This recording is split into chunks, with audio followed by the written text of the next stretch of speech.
So if you're anything like me, you've probably got a box full of stitched samples that have just sat there not being seen because you don't know what to do with them. One way that I like to present them is mounting them onto some thick card, and then that's ready for framing. So I'm going to show you how to stitch mount a textile sample through some card. You can, of course, use double-sided tape, and I know some people do that, but I think the reason why stitch mounting is good is that it preserves the original piece. You never know over time what kind of chemicals are going to leach out of any double-sided tape or any glue that you might use. So yeah, you would hate to spend all that time on a piece of work and then for in the future for some of the chemicals to leach out into the front. Also, if at some point for whatever reason that piece of work needs to come off the mount board, then it's just a simple matter of cutting and unpicking that, and the textile piece remains unharmed. So you'll need a pencil, nice sharp pencil, a rubber and a ruler to just make some simple measurements and mark them out. And then I like to stitch with my favourite pearl cotton, and this is DMC pearl cotton number 8. And then I use quite a sturdy thick needle, like a sashiko needle, that will easily pierce through the paper or the card without bending. And then you'll need something to stitch onto. So I would suggest a strong cardboard, at least 300 GSM. And you can use simply watercolour paper. I really like the texture of watercolour paper, and you can buy it in a pad. It's less expensive than buying purpose mount boards. And yeah, it comes with quite a textured feel to it, or you can go for the smooth type, or depending on the sample that you are stitching, you might want something a bit more kind of rugged looking, like this lovely caddy cotton handmade paper. That's also an option as well. You also want to think about the size of the paper. So this is A4, which is a sort of in Europe a standard size paper. You want to give the work enough space to breathe. And if the work is landscape, then it makes sense to mount it on landscape paper. If the work is portrait, then mount it on portrait paper. And don't feel if your work is too small that you need to go for a small piece of paper as well. Sometimes placing a small sample on a larger piece of paper just gives the work a bit of space to breathe. You could always add a secondary mount, so you could window mount it, which would be just an aperture cut into another piece of mount board and placed over the top. And again, that just kind of frames it in a very simple way and places the emphasis on the work. It gives you a little bit of space to do your signature as well.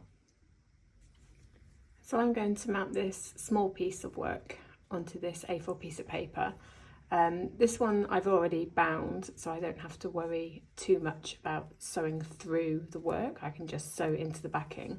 But because I stitched the date at the bottom of this one, I'm just going to stitch from the top so that you can lift back and see it if you need to. So you need to know the measurements of your paper and the work. Because my work's slightly wonky, I'm just taking my measurement across the middle and then just kind of averaging it. A4 paper is 21 by 29.7, and then this piece of work is 6 by 8 centimetres.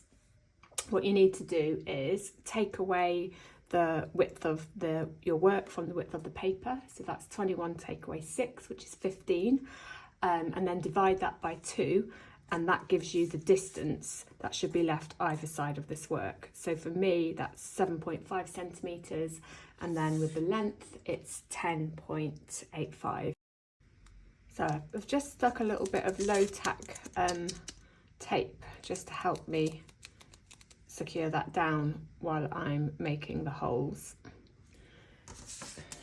So we want 7.5 on each side. Just shift that over a little bit. 7.5, 7.5. It's a slightly wonky piece of work, so it's never going to be exactly right. And then to shift it up a little bit, so it would be equally 10.85, but it tends to look a little bit strange when you have a small piece of work smack bang in the middle. So I just like to lift it up slightly higher.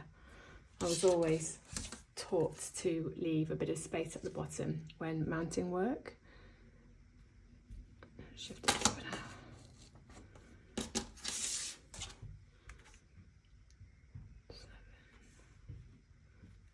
A little bit more.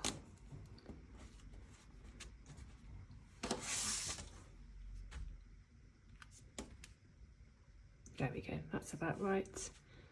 Got 9.5 there, and I've got 12.5 at the bottom. Yeah, I'm happy with that placement. Okay, so I take my needle. I've wrapped the thread around the knot about 3 times, so it's a big chunky knot that's not going to come out. And I'm just going to start off by piercing through the work into that corner, flipping it over, and then just sewing into that hole. I'm not sewing into the work just yet.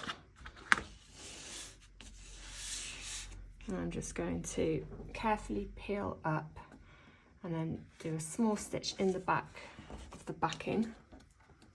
Oops. And then take another hole behind.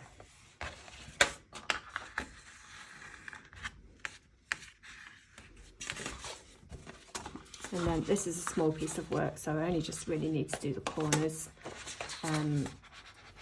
So again, I'm going to go through the other corner there,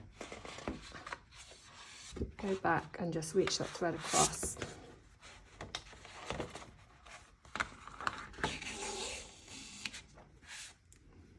And then again, just do a tiny stitch.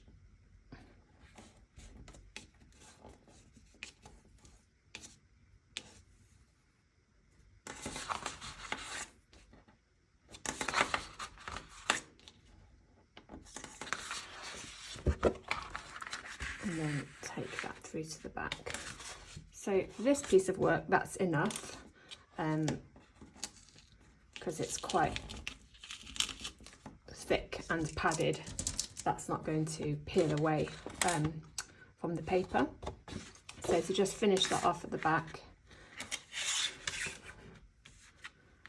I will just go around and knot that securely here. And then again, one more time.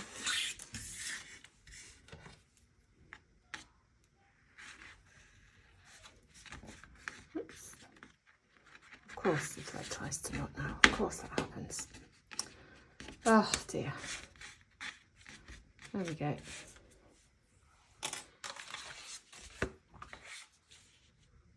Okay, and then that piece is ready to frame. Unless I decided to window mount over the top. But yeah, I like that. I'll just put my signature at the bottom and that one's ready to go. And